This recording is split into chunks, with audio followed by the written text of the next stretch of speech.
Señor mi Dios, al contemplar los cielos, el firmamento y las estrellas,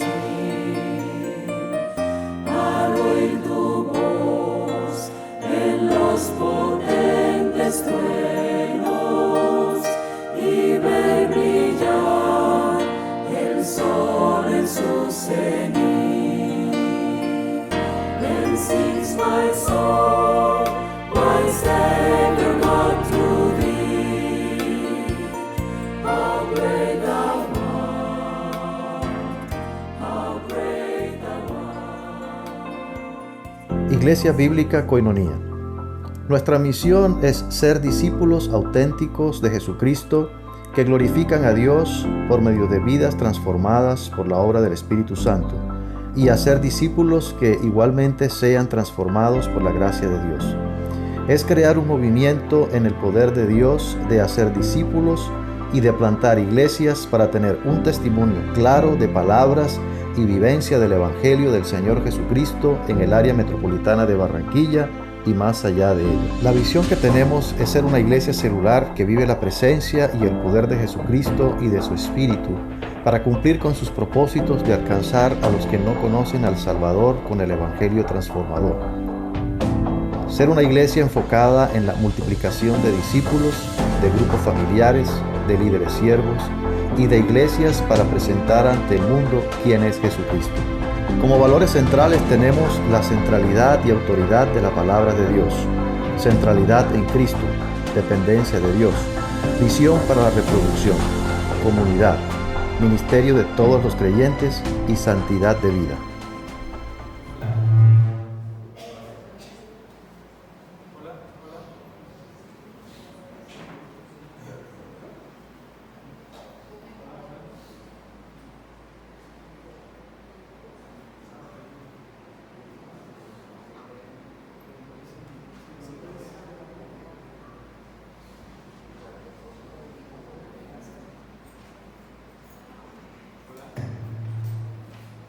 Hola, ahora sí.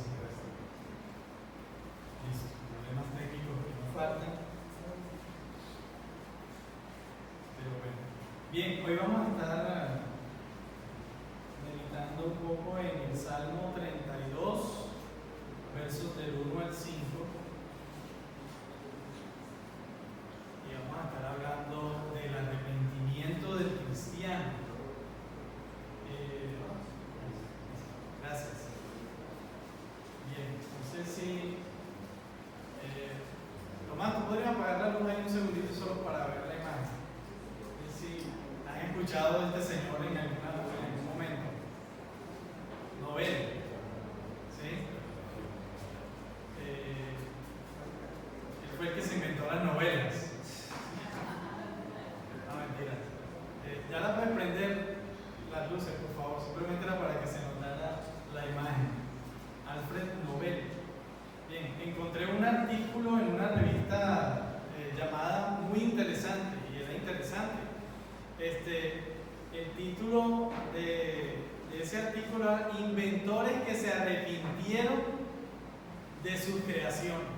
Imagínense ustedes. Y bueno, quiero compartirles con ustedes a manera de introducción del tema, ¿cierto? Que hoy vamos a estar tratando. Este señor Nobel fue el inventor de la dinamita. ¿Sabían? Si no, pues ahí se las tiro. Pero probablemente no es el invento por el que a él le hubiese gustado ser recordado, ¿sí? Su padre era un gran inventor también, y eso era algo que él tenía en su corazón también, ser inventor. Y una vez estando en París, conoció a un personaje llamado Ascanio Sobrero, un químico de Italia que había desarrollado la nitroglicerina. Pensó que había que idear algún modo de estabilizar esta sustancia, porque era una sustancia inestable, para que tuviese un uso práctico. Él lo logró conseguir, hizo una mezcla ahí con arcilla y la volvió estable. A este invento él lo llamó dinamita y estableció su patente en 1867. Aunque su objetivo inicial era utilizarla como una herramienta en la industria de la minería, tristemente ustedes saben para qué se empezó a usar: para la guerra. ¿Sí? Los hombres tenemos esa pequeña actitud de tomar las cosas buenas para usarlas para otras cosas, ¿sí? Cosas dañinas. Supuestamente debía cumplir un buen propósito y terminó siendo usada de mala manera. Esto atormentó la mente, o atormentaba la mente de Nobel, y su cabeza, es decir, en su cabeza no cabía la cantidad de muertes que esto generó, ¿sí? La destrucción que había generado su invento. Vamos a intentar este invento aquí a ver si sale. A ver si no me arrepiento. Hola, hola. 1, 2, ¿sí? ¿Ahí se me escuchan? Ya me escuchan mejor. Bueno, entonces él, arrepentido por este invento, parece que me va a arrepentir.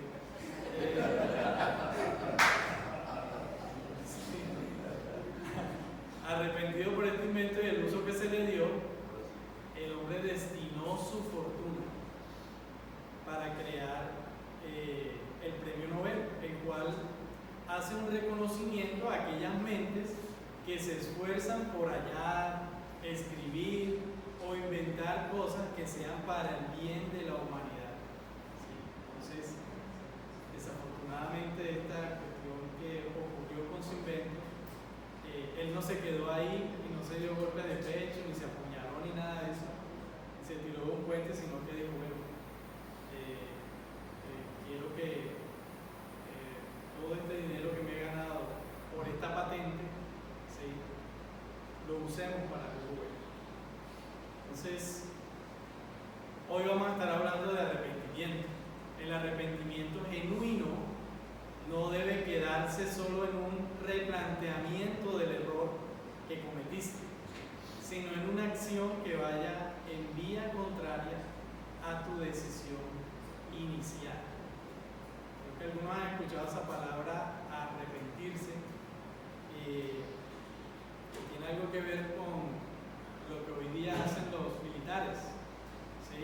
Cuando van caminando, te dicen media vuelta, entonces dan la vuelta y, ¿sí? Básicamente es no seguir por el camino que ibas y devolverte, ¿sí? Tomar el camino contrario al cual llevabas. Entonces, para el cristiano, el verdadero arrepentimiento implica una convicción sincera del pecado, ¿sí?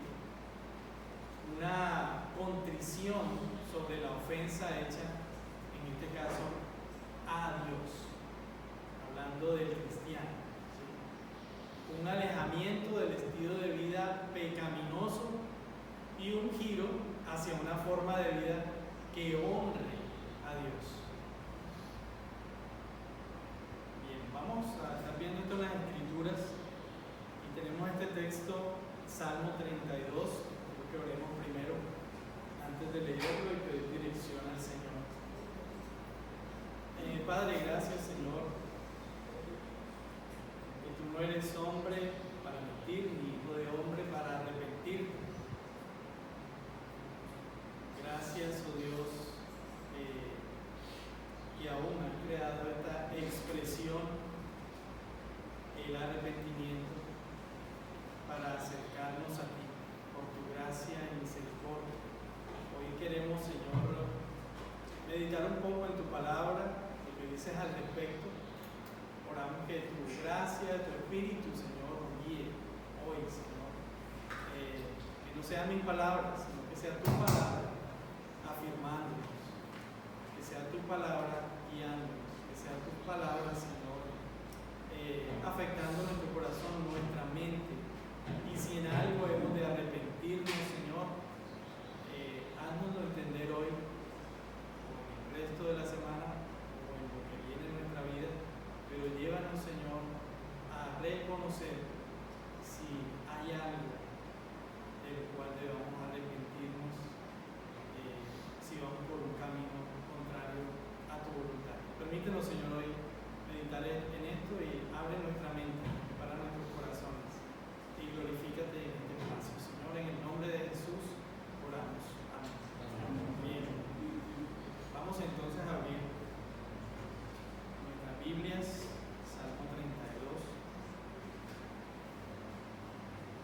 que ya todos lo tienen, ¿cierto?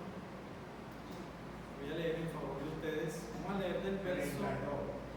Sí, sí, señor. Salmo 32.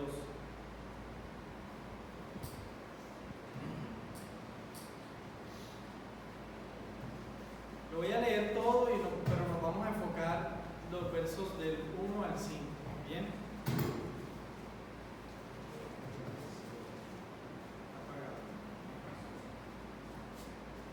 Dice: bienaventurado aquel cuya transgresión ha sido perdonada y cubierto su pecado.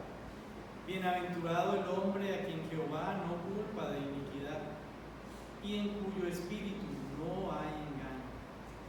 Mientras callé, se envejecieron mis huesos en mi gemir todo el día, porque de día y de noche se agravó sobre mí tu mano.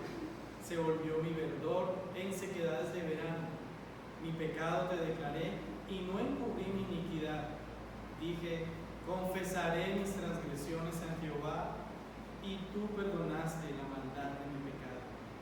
Por esto orará a ti todo santo en el tiempo en el que pueda ser hallado.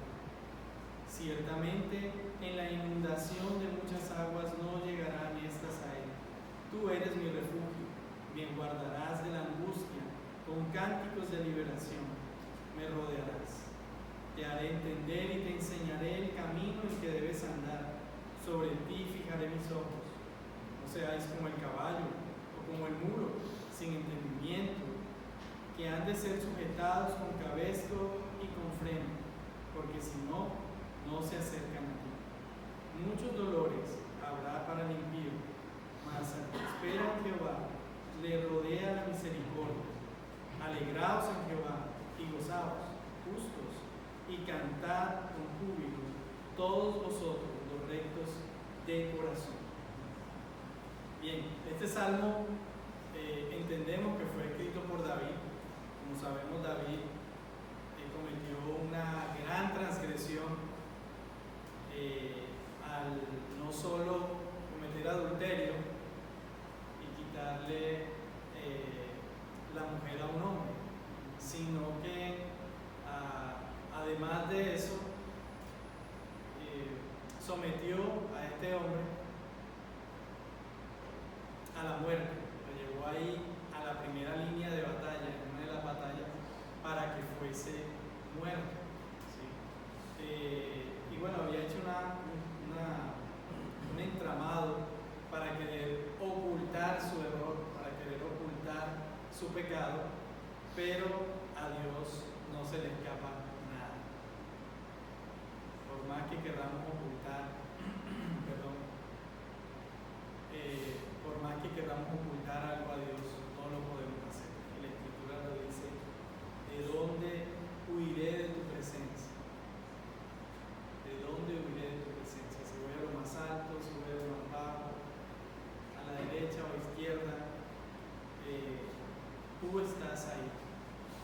A Dios no se le pasa nada, ¿sí? Entonces, en el contexto de esta situación, David era un hombre conforme al corazón de Dios, en el sentido de que, por ejemplo, esta es una acción que muestra que era conforme al corazón de Dios, a pesar de haber cometido un error tan gravísimo como haber cometido adulterio y haber cometido asesinato y muchas otras cosas que hizo David.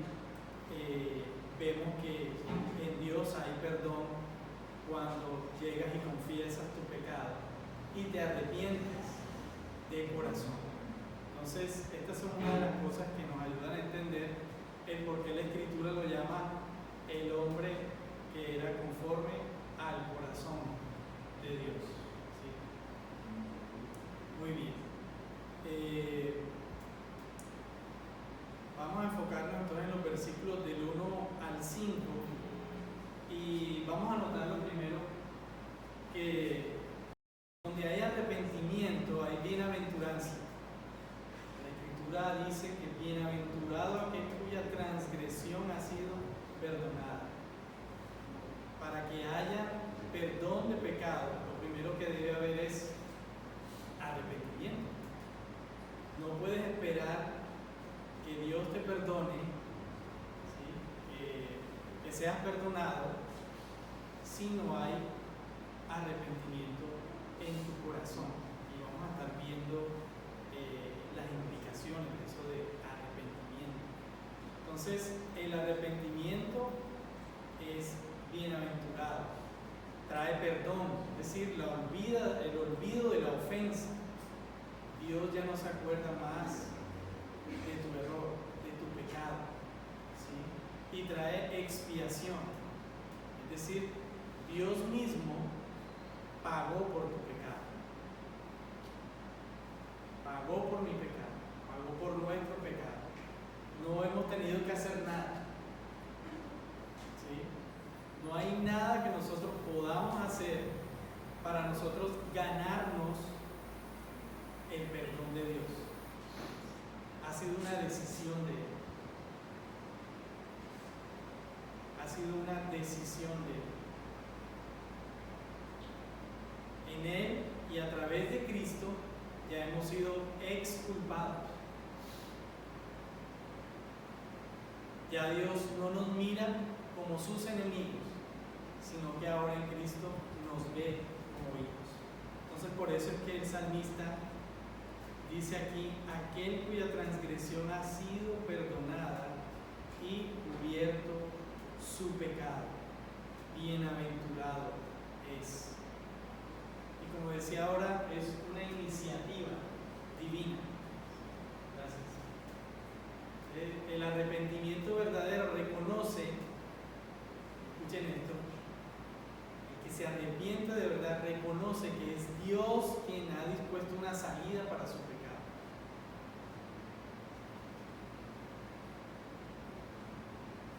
Él está interesado en nuestra santidad, porque Él es santo. Santo, santo. Es Dios quien da la salida, no es en nuestras fuerzas, como decía ahorita.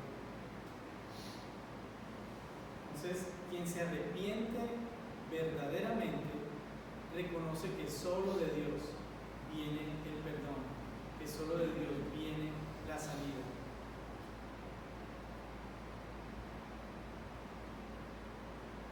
No es genuino un arrepentimiento que viene de pensar que tú te mereces ser perdonado por lo que has hecho. Eso no es un arrepentimiento genuino.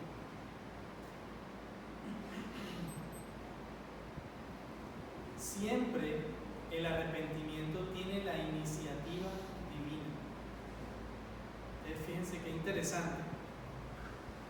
Así que cuando hablaron, me arrepiento, o sea, como que esto depende de mí. Pero ¿quién es el que inquieta nuestro corazón? ¿Será que tú un día amaneciste y dijiste, no, hoy sí voy con Dios, hoy sí me voy a arrepentir, hoy sí? ¿Cuántas veces llegamos a las Escrituras, nuestro devocional o alguien nos comparte y el Señor nos habla y dice, Señor, y nos damos cuenta que estamos cometiendo un error? Señor, yo me arrepiento, perdóname, no había visto esto en mí.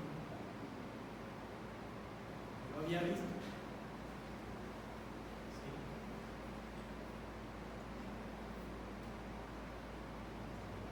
Hay situaciones en nuestra vida donde podemos expresar envidia, o podemos estar en un chisme o qué sé yo, y no lo vemos mal, pero hemos leído la Escritura y se nos viene, el Señor nos trae esa situación, nos llama al arrepentimiento, ¿sí?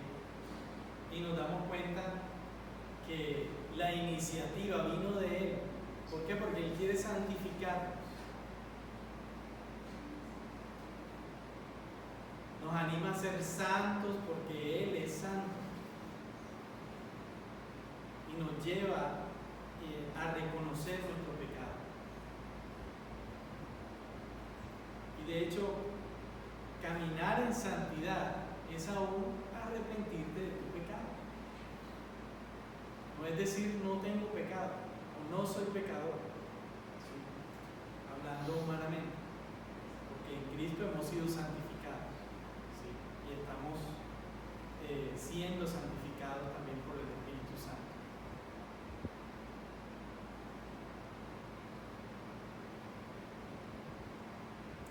recordemos la tarea del Espíritu. El Espíritu es quien nos convence de pecado, eso lo veíamos la semana pasada, ¿recuerdan? Quien nos convence de pecado es el Espíritu de Dios. Entonces vemos ahí nuevamente la iniciativa de Dios. Él es quien nos convence de pecado. Entonces rechazar esta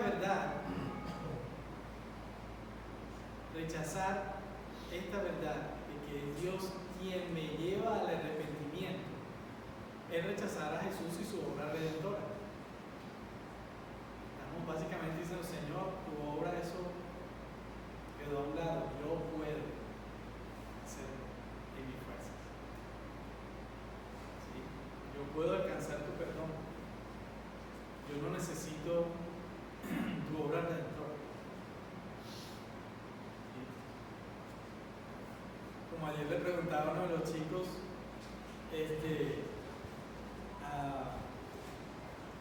respecto al tema de ver la palabra de Dios como dirección en nuestra vida, y les mostraba una imagen,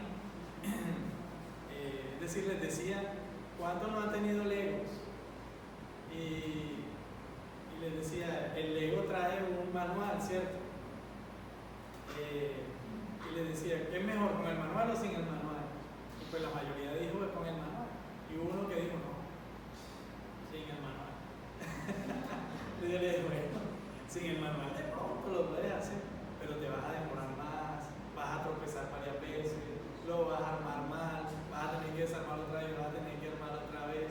Entonces, asimismo, nuestra propia iniciativa, es decir, nuestra propia fuerza, cuando lo hacemos en nuestro propio esfuerzo, nunca vamos a lograrlo. Sin Cristo, el arrepentimiento no existe. Necesitamos que Dios nos convenza. Él es quien nos convence de pecar. Si tú estás aquí escuchando la palabra de Dios y le estás buscando y quieres escucharle y que Él afecte tu vida, es porque Él ya está obrando en ti. ¿Sí? Está obrando en tu vida y en no sé en qué áreas tengas luchas, pero el Señor te está convenciendo en esas luchas. Él es quien trae convencimiento. Ahora, no quiero decir tampoco, no quiero que me malentiendan, como que esto llega así, es decir, yo entonces me quedo quieto y no hago nada. No, de eso no se trata. ¿Sí? Igual debo dar fruto de arrepentimiento. Bien, entonces, sí, no podemos sacar de la ecuación la realidad de la iniciativa divina. El arrepentimiento bienaventurado, como dice aquí la Escritura, está convencido de su pecado. O sea, aquel que es bienaventurado, que está en este arrepentimiento bienaventurado que viene de Dios, está convencido de su pecado. ¿Sabe que Romanos 3:23 no está ahí gratis? Por cuanto todos pecaron, ¿cierto? No es que yo me merezco porque yo soy menos pecador. El arrepentimiento verdadero nos debe llevar a reconocer que somos pecadores. No hay quien haga lo bueno, no hay justo. El Salmo 14:3 lo dice. No hay ni siquiera uno. El único justo fue Jesús. Por eso no hay otro camino. Y solo Él podía hacer la obra redentora. Es por esto que el salmista dice que en el espíritu de quien está arrepentido no hay engaño. Dice ahí en el verso 2, Bienaventurado el hombre a quien Jehová no culpa de iniquidad y en cuyo espíritu no hay engaño. Quiere decir que él no dice mentiras. O sea, ahí lo que está afirmando el texto es que esta persona no se engaña a sí misma. Él sabe que es pecador. No puede ocultar que es pecador. Que necesita un Salvador. Que necesitamos a un Salvador. El hecho de que estemos en Cristo no quiere decir de que entonces no debemos esforzarnos en Él para conocerle y para adorarle con nuestra vida por lo que Él ha hecho en nuestra vida. Y no puedo decir, no, ya yo no tengo pecado, pero yo creí en Cristo, me siento ahí, alzo las piernas y listo, de que pase la vida y yo no hago nada. Es decir, esta persona no se autoengaña pensando que merece misericordia. Esta persona, este bienaventurado, a quien Jehová no culpa de iniquidad, sabe que es por la gracia de Dios. Sabe que es por gracia. Y eso lo vemos en Primera de Juan, capítulo 1, versos del 8 al 9, que nos dice que si decimos que no tenemos pecado, nos engañamos a nosotros mismos y la verdad no está en nosotros. Pero si confesamos nuestros pecados, fíjense, aquí es donde está el arrepentimiento. Si confesamos nuestros pecados, Él es fiel y justo para perdonar nuestros pecados y limpiarnos de todo mal. El problema está cuando tú sacas o quieres sacar a Dios de la ecuación y no reconocer que le necesitas. Básicamente es eso. No arrepentirme es decirle a Dios, no te necesito, yo puedo solo, yo puedo salvarme solo. ¿Sí? A ver cuántos versículos me aprendo hoy. Un profesor que me decía en el seminario, él decía que toda la ley sí se podía cumplir. Y yo me rascaba la cabeza porque es complicado. Son 600, creo que son 633, si no estoy mal. Y todos al pie de la ley. Y claro que este profesor era muy psicorrígido, era con el tiempo y con todo, era full psicorrígido. Y tenía ese carácter. Y bueno, además tenía otras cosas con las cuales yo no estaba de acuerdo, pero el tema es que si no, Cristo no hubiese necesitado venir. Entonces, si tú puedes cumplir toda la ley, pues ¿para qué Cristo? Si lo que nos demuestra la ley más bien es que somos incapaces de cumplir, porque por una letrica, por algo que tú falles así, cumplas el 99.999% de la ley, te la embarraste en uno, ya eres transgresor. Ya eres transgresor. ¿Sí? Entonces, eso es lo que está diciendo aquí Juan. Si decimos que no tenemos pecado, nos engañamos a nosotros mismos. Estamos rechazando entonces la obra de Dios, la obra de Jesús. Bien, tenemos que reconocer nuestro pecado, arrepentirnos. ¿Sí? Y vamos a ver ahora que todo el tiempo vamos a tener que estarnos arrepintiendo hasta que Cristo no venga otra vez por nosotros. Este es un tiempo de santificación y el Espíritu Santo nos está redarguyendo constantemente. Y tenemos victorias en luchas que hemos tenido y y nos sentimos ahí, estamos ahí, ya llegando al final y nos tropezamos en el room y caemos los 560 escalones que subimos. ¿Sí? Volver otra vez a subir. En este punto es donde vemos que el arrepentimiento cristiano reconoce que solo por la obra de Cristo somos bienaventurados y hallamos perdón del Padre. Solo por la obra de Cristo. El arrepentimiento verdadero reconoce que es solo Cristo.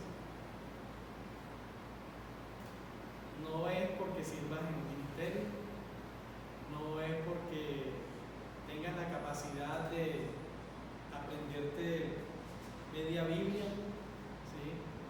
No es porque le des comida o si te interesa ayudar a los necesitados, ¿sí? Todas esas cosas están bien, pero eso no te hace digno del perdón de Dios. Más bien tú haces eso porque Dios te perdonó.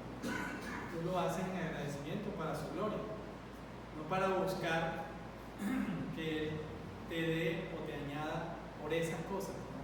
Tú lo haces porque te has arrepentido y reconoces que dependes de Él, ¿sí? No es por obras para que nadie se gloríe. Ahora entramos acá al verso 3, en la situación en la cual pues estaba viviendo David. Y él cuenta cómo se sentía o cómo estaba viviendo él. Nos trata de hacer una imagen aquí de su situación quizá de salud. ¿Sí? Parece que padeció de artrosis o de artritis. Aquí dicen mis huesos, pero bueno, en ese tiempo no había clases de biología ni de anatomía, entonces ellos decían mis huesos, sí, porque le dolía por allá, quizá le dolía el páncreas, decían mis huesos.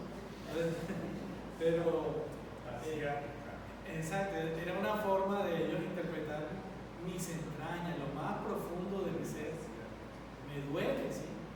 Y aquí también hay que ver, y los médicos lo saben, cómo a veces situaciones emocionales se convierten en una enfermedad, se somatizan. ¿Sí? Pero fíjense que dice mientras callé. Y esto muestra cuando no hay arrepentimiento. Cuando no tienes arrepentimiento, ocultas tu pecado, callas. Cuando no reconoces que eres pecador, así estés parado aquí en un atril, hablándole a la gente, y creas que por eso eres tan digno de Dios, eso no te dignifica. Y esto muchos le llamamos soberbia, cuando no hay arrepentimiento. Soberbia. Cuando no hay arrepentimiento, cuando hay arrepentimiento debe haber un acto de confesión. Si callas, si hay soberbia en tu corazón, no hay confesión, no hay un arrepentimiento verdadero. Si no respondo al llamado a arrepentirme, recuerden que es Dios quien inquieta mi corazón. Eso es un acto de soberbia. Y fíjense cómo va más profundo. Pero voy a describir aquí que la soberbia, según un diccionario bíblico, es un deseo y pretensión de autosuficiencia y autoexaltación. Es un estado opuesto al de la humildad. Eso es la soberbia. Un corazón soberbio no es un corazón humilde y no es un corazón que se arrepiente. El soberbio no reconoce su dependencia como criatura de su creador, ni la mutua dependencia con sus semejantes.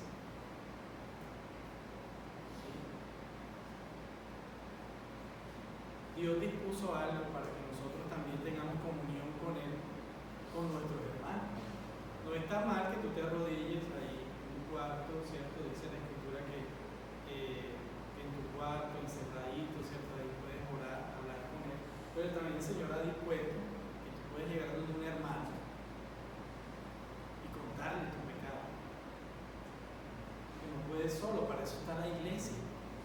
La iglesia es una bendición de Dios para tú poder soltar tu carga y que entre hermanos nos ayudemos. Los grupos familiares solamente no es un club donde voy, me reúno allá chévere y compartimos y al final comemos.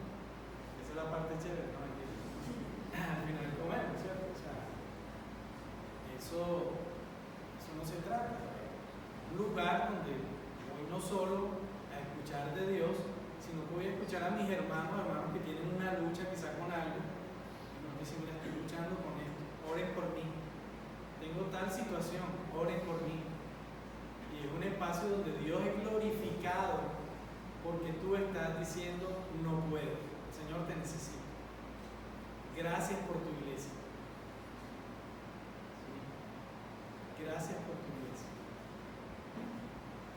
Entonces, cuando no hay arrepentimiento, estoy diciendo, yo no dependo de ti, Señor. Y cuando les decía, fíjense que esto tiene una raíz más profunda. No arrepentirse es un acto de idolatría. Pues es más importante mi voluntad que la voluntad de Dios. Yo estoy diciendo, Dios, yo soy mi Dios y yo puedo hacerlo sin ti. Eso es idolatría. Eso es idolatría. Y siempre recuerdo lo que pasó en el Edén. El asunto no era para adorar a Satanás. ¿Cuál fue el engaño? El engaño era que tú eres más importante y tú puedes ser como Dios. Tú puedes ser tu propio Dios. No necesitas a Dios. La soberbia, el no arrepentirse, es comportarnos como nuestro propio Dios. Yo soy mi Dios y yo no necesito de nadie, no necesito de la iglesia. Yo puedo hacerlo. Entonces, realmente el arrepentirse, sujetarse nuevamente a la voluntad de Dios. Arrepentirse, sujetarse nuevamente a la voluntad de Dios. No hacerlo es no someterte a Él y rechazar su obra redentora. Y vuelvo y digo, ¿esto qué es? Idolatría.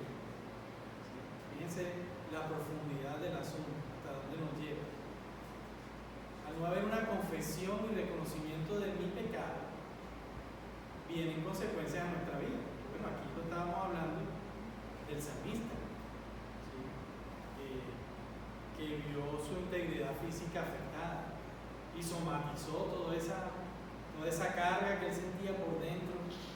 Hasta decía, mis huesos me duelen. Entonces yo creo que todos aquí estamos de acuerdo con eso, ¿cierto?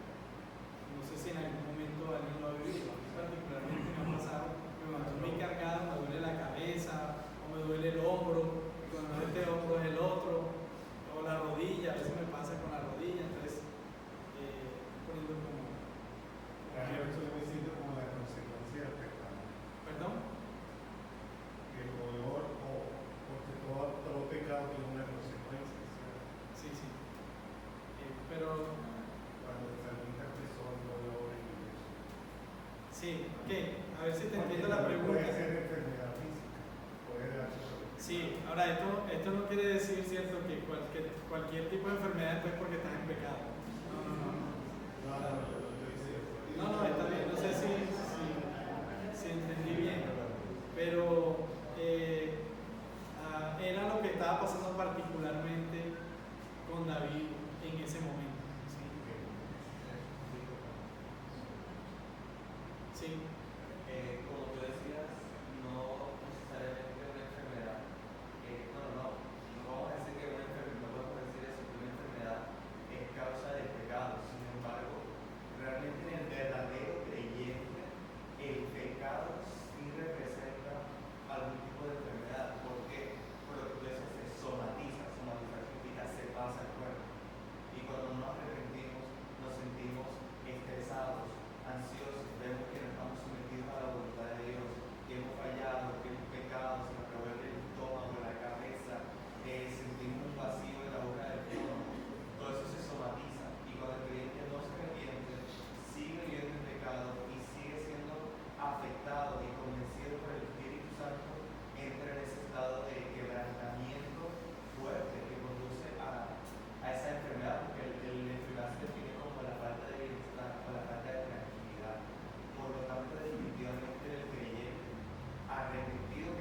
luchando con su pecado, el pecado produce en el arrepentimiento también produce un dolor en el alma, produce un dolor en el cuerpo. Bien. Pero entonces quiero ser claro de que toda enfermedad es porque está en pecado. Bien. Puede ocurrir, ¿cierto?, que alguien, y creo que tú dijiste, el creyente, ¿sí? Y aquí es interesante que David, creyente, y por causa de estar queriendo ocultar esa situación, sabiendo que Dios sabía, es que David sabía que Dios sabía. Él no estaba, no, Dios no sabe nada. Él lo sabía. Y eso es peor. Peor cuando tú conoces que estás en pecado y que Dios lo sabe. ¿Sí? Y esta situación puntual se somatizó en su cuerpo. Tanto que él dice,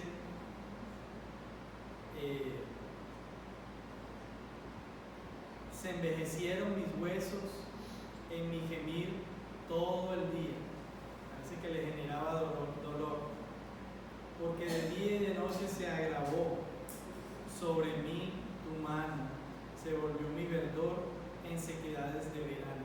Él era consciente, fíjense que le está diciendo, se agravó sobre mí tu mano. Él era consciente de lo que estaba haciendo y que Dios conocía lo que estaba pasando. Entonces,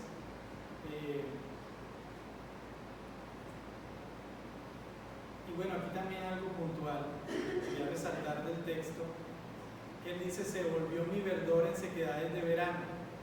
Es decir, está expresando también una sequía espiritual. Cuando tú estás en pecado, ¿qué es lo primero que haces? Te aíslas, te alejas de Dios, te alejas de los hermanos, ¿sí? Ya no oramos igual, no nos da ganas de leer las escrituras, no vamos a la iglesia. Ahora no son todos los casos también, porque hay algunos que quizás trabajan fuera y les tocó irse un mes por fuera o alguna situación particular, ¿cierto? Pero son consecuencias.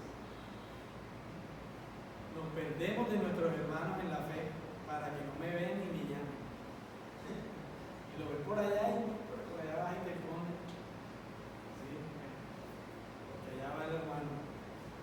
O sea, aquí está el salmista, está trayendo como imagen el Salmo 1. ¿Se acuerdan del árbol plantado junto a corrientes de agua? Da fruto y su hoja no cae. ¿Qué estaba pasando él con esta persona? Él está diciendo, se volvió mi verdor. Estaba súper bien contigo, Señor. Mi relación con Dios estaba bien. Pero por causa de haber callado, de no haberme arrepentido, se volvió en sequedades de verano.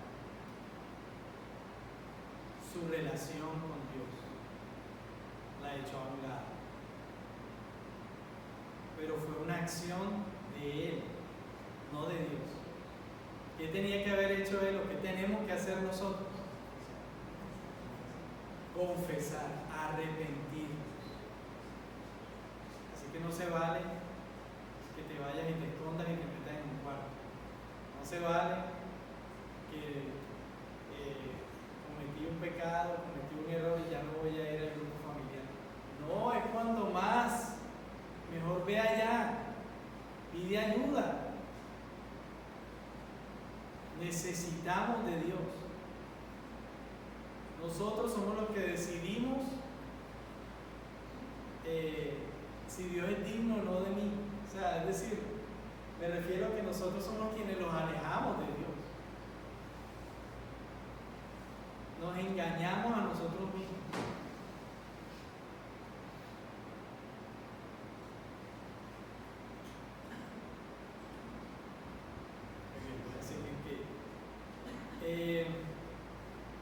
Cuando no hay un arrepentimiento y confesión de pecado genuino en mi vida, me estoy suicidando espiritualmente. Suicidando, que Dios me está matando. Yo me estoy suicidando.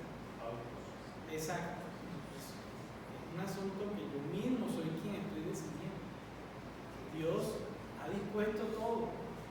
Abrió sus brazos en la cruz. Todo pecado fue llevado ahí. No hay pecado que Dios no haya perdonado.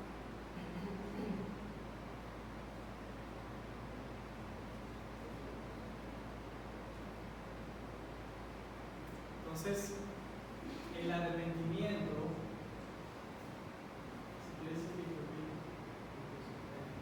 el arrepentimiento como transformación genuina. Cuando hay arrepentimiento hay humillación. La soberbia no cabe cuando hay un corazón arrepentido. No cabe en tu corazón. David usa 3 palabras ahí diferentes para describir su confesión. ¿Qué hizo él? Verso 5. Mi pecado te declaré. Manifestó su pecado. Se negó a cubrir su iniquidad. Dijo, no encubrí mi iniquidad. Y estaba decidido a confesar sus transgresiones.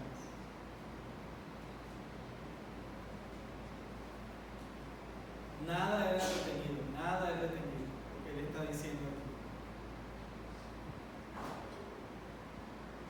Creyó en Dios. El arrepentimiento es un acto de creerle a Dios. Es otra cosa. Si no te arrepientes, ¿perdón? Obedecer. Si no nos arrepentimos, no le estoy creyendo a Dios.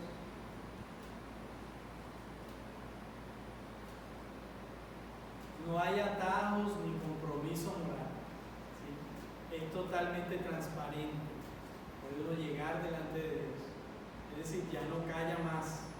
Hay un nivel de reconocimiento de que no puedes llevar más esa carga. Eso es el arrepentimiento. No somos nuestro propio Dios. Solo Dios es Dios y no hay otro. Cuando te arrepientes, estás diciendo, solo tú eres Dios, solo tú eres mi Dios.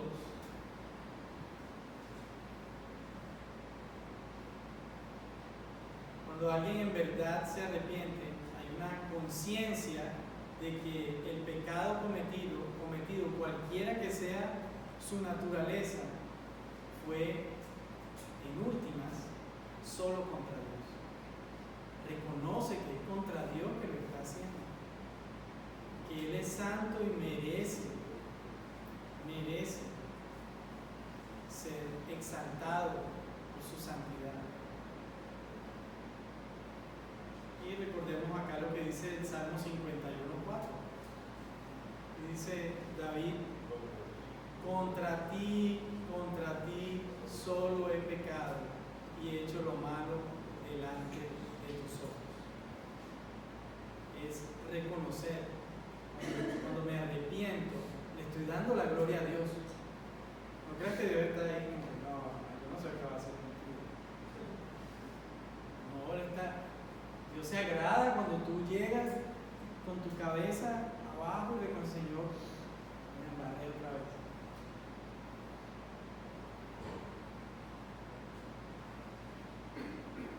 Nada haces queriendo ser en tus fuerzas el mejor hijo. Tú eres mejor hijo cuando reconoces, me la embarré, Señor, otra vez. Por eso la necesidad de un arrepentimiento constante. ¿Sí? Constante. Ahora, no estoy queriendo aquí decir que entonces vas a seguir pecando. No.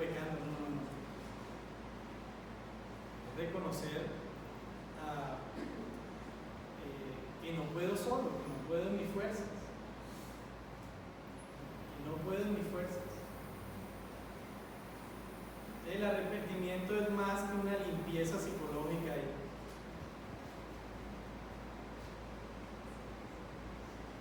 Hay realmente un verdadero sentimiento de remordimiento. Es decir, te ofende tu pecado, te ofende, no te agrada en él, o sea, una molestia dentro de ti por causa de ese pecado. Es doloroso.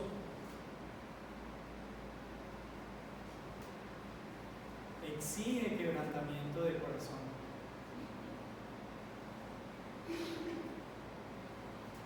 Pero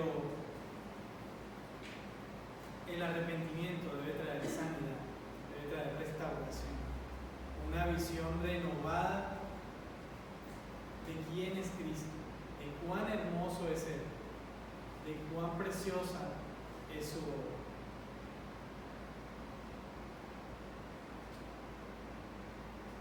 Y de su gracia perdonadora. Entonces, por lo tanto, el arrepentimiento es más que un sentimiento, más que una emoción ahí fugaz, que sí, me arrepiento y ya. O sea, es mucho más profundo, por lo cual debe llevarme también a que haya fruto de arrepentimiento. El problema no es si estás luchando con un pecado. Y ahora, que esta palabra luchar no es que tú estás ahí pecando y pecando y pecando, no. Es que realmente tú estás reconociendo y estás dando pasos para dejar eso. Estás esforzando en ello. Estás queriendo darle la gloria a Dios en eso con lo cual tú estás realmente luchando.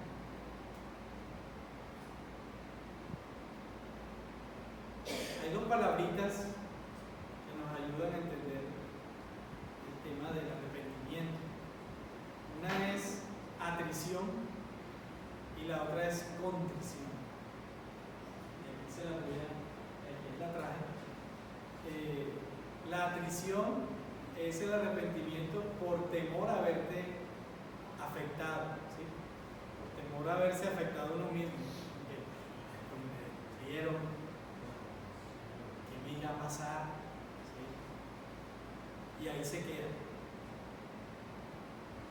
Ahí se quedó, no hay ningún cambio, no estoy dando pasos, se quedó ahí. Pero la contrición es el arrepentimiento por la ofensa contra el amor de Dios, que te hace experimentar un dolor por haber afligido al Espíritu Santo. La contrición es una cuestión interna, no solamente algo externo. Como que me di cuenta que me la embarré y ahí quedó el asunto. No, la contrición no solamente me permite ver mi pecado, sino cómo esto ofende a mi Padre, cómo ofende a Dios. Y eso debe generar en mí un dolor para gloria de Dios, no para destruirme, así como pasó con Judas, que fue un arrepentimiento para muerte. Y vemos el ejemplo de Pedro. Él tuvo un arrepentimiento para vida. Se le embarró, lo negó 3 veces. Sí. Llegado a ese punto, yo quisiera hacer un aporte. La palabra dice que estamos en los últimos días. Y en los últimos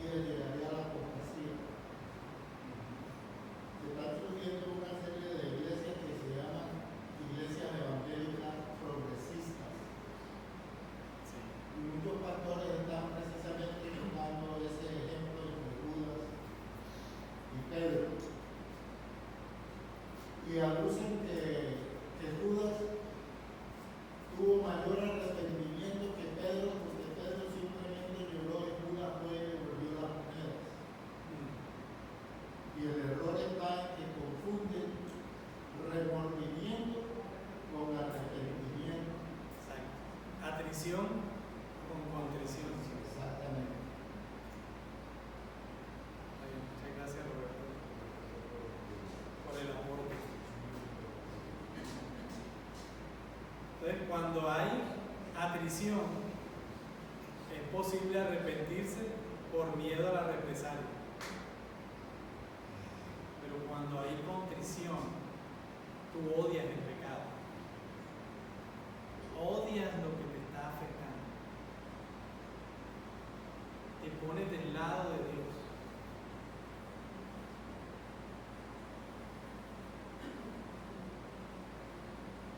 Muy bien, sigamos.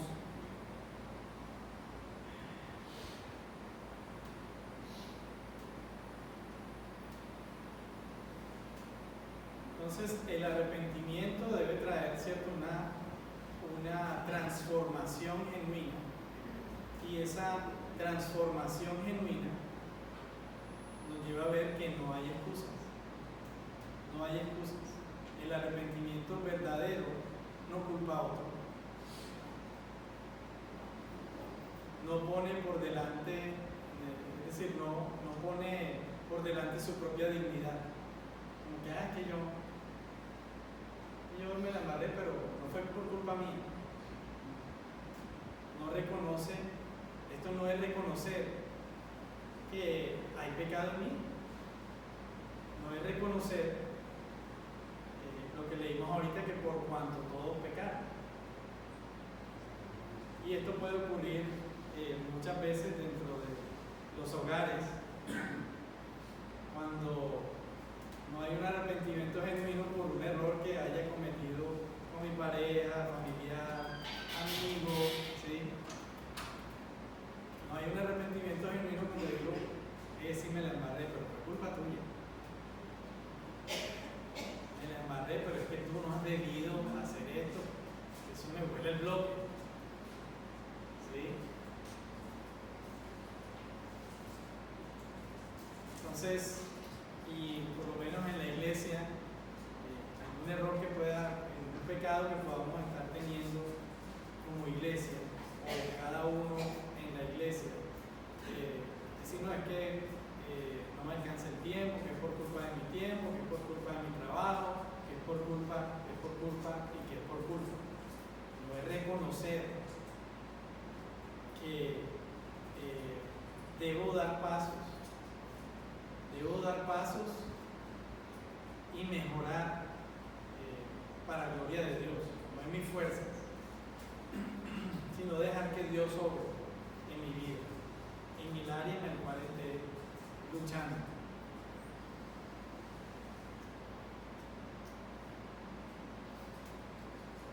¿Sí? No pensar que yo estoy bien y el otro está mal.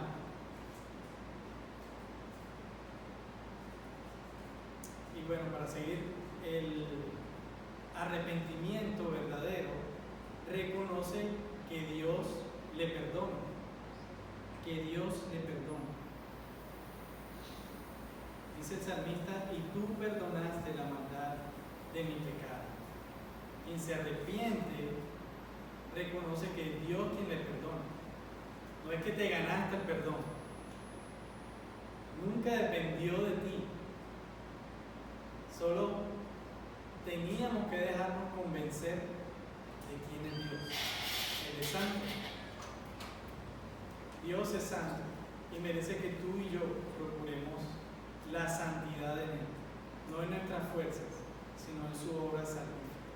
Entonces, el arrepentimiento, fíjense, es el primer paso a recibir el Evangelio de perdón. Sin arrepentimiento no puedes recibir el Evangelio. Sin arrepentimiento tú no puedes creer que Cristo es tu Salvador.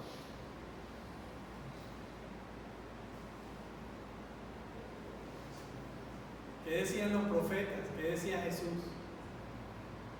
¿Qué decían los apóstoles?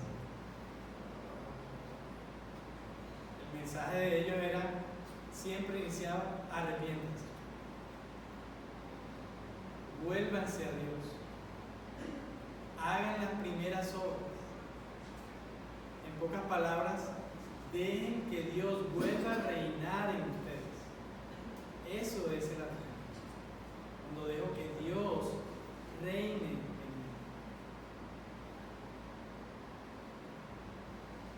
Muy bien. Ahora, ¿dónde está el Evangelio en esto? Sin verdadero arrepentimiento, entonces no hay salvación. Definitivamente, sin la iniciativa divina, estábamos destinados a morir en nuestros delitos y pecados. Vemos en este salmo la bondad, la misericordia y el amor de Dios. El Padre conoce que somos miopes. Yo no tengo miopía, soy gafas, pero es decir, reconoce que no vemos nuestro pecado y que el arrepentimiento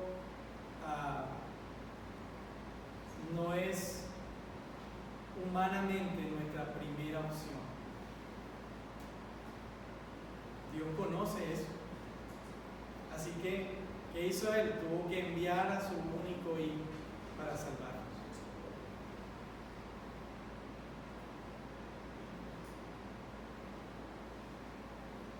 Para salvarnos por nuestros pecados presentes, pasados y futuros. Aquí vemos el Evangelio. El verdadero arrepentimiento nos lleva a reconocer que necesitamos un Salvador.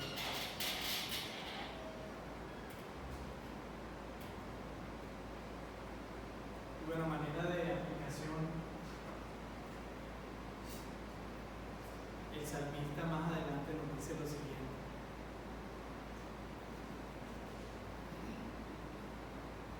quiero dejarles esto a manera de aplicación.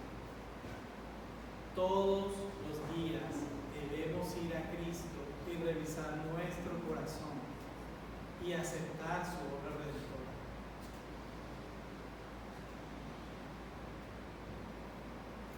Mi hermano, tú no solamente recibiste la salvación el día que dejaste que Dios obrara en tu vida. Y le recibiste a Él como Señor y Salvador. Todavía, hermano, Él está obrando en ti para salvación. Todavía Él está obrando en mí. Su Espíritu Santo nos está redarguyendo constantemente. No somos perfectos. Le necesitamos constantemente. Y no estoy diciendo con esto que la salvación se pierda, cuidado. Pero sí necesito reconocer que debo estar aferrado a Él y gozarme en su salvación constantemente. Constantemente.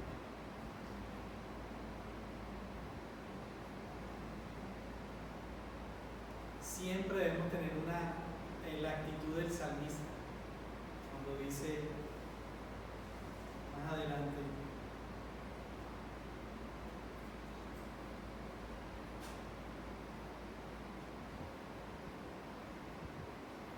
en el Salmo 139. Salmo 139, del 23 al 24, cuando el salmista dice: examíname, oh Dios, y conoce mi corazón. Pruébame y conoce mis pensamientos, y ve si hay en mí camino de perversidad, y guíame en el camino eterno. Esta debe ser una oración diaria, una oración constante, de venir a Dios en arrepentimiento constantemente. Señor, te necesito. Te necesito. Examíname en qué estoy yo hoy fallando, en qué sigo fallando. Es para tu gloria, ayúdame. ¿Sí? Sí, uno de los frutos, el fruto del Espíritu habla de templanza, y yo pienso que con relación al arrepentimiento, en el griego está como dos palabras: meta, que es cambio, transformación, y noia, que es pensamiento. Es decir, que no solamente, porque hay una parte emocional, sí,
debemos ser conscientes de esa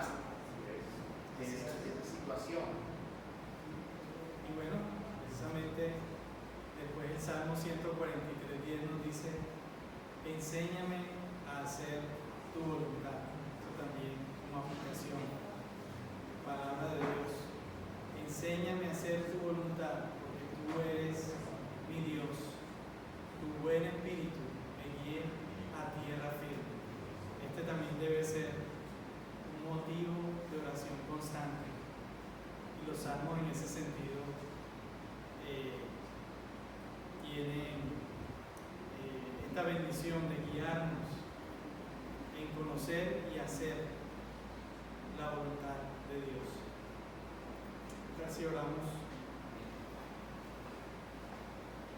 Padre, gracias por tu palabra que nos lleva, Señor, a recapacitar, a conocer, Señor, tu voluntad, que nos lleva a ver tu bondad, tu misericordia, tu amor, Señor, y que, Señor, tú no haces acepción de personas, que tus brazos están abiertos de par en par, dispuestos a escucharnos, dispuestos a ayudarnos, a santificarnos, Señor, en tu verdad. Guárdanos, Padre, guárdanos de caer en soberbia, de querer ser nuestro Dios, y que en nuestro corazón siempre haya una disposición de arrepentimiento, una disposición de reconocer de dónde viene el verdadero perdón y quién es quien perdona. Que en lo que dependa de nosotros, Señor, sea aferrarnos a ti y a descansar en que tú eres quien trae salvación a nuestro ser, a nuestra vida. Enséñanos, Señor, nos ponemos de acuerdo con el salmista. Enséñanos a hacer tu voluntad. Ayúdanos a cada día a ir a Cristo, a someter nuestro ser. Escudriñanos, Señor, escudriña nuestro corazón. Mira, Señor, si hay en nosotros pecado, si hay en nosotros, Señor,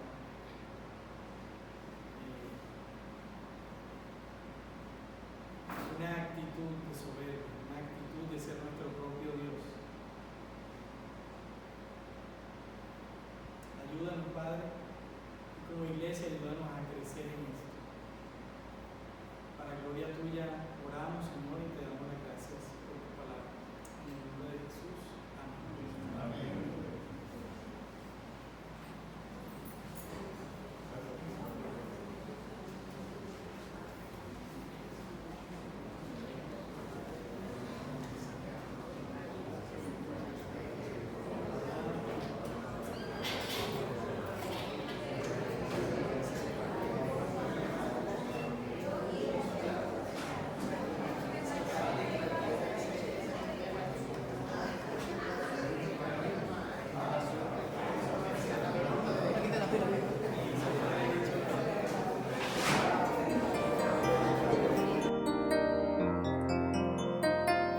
Señor mi Dios, al contemplar los cielos,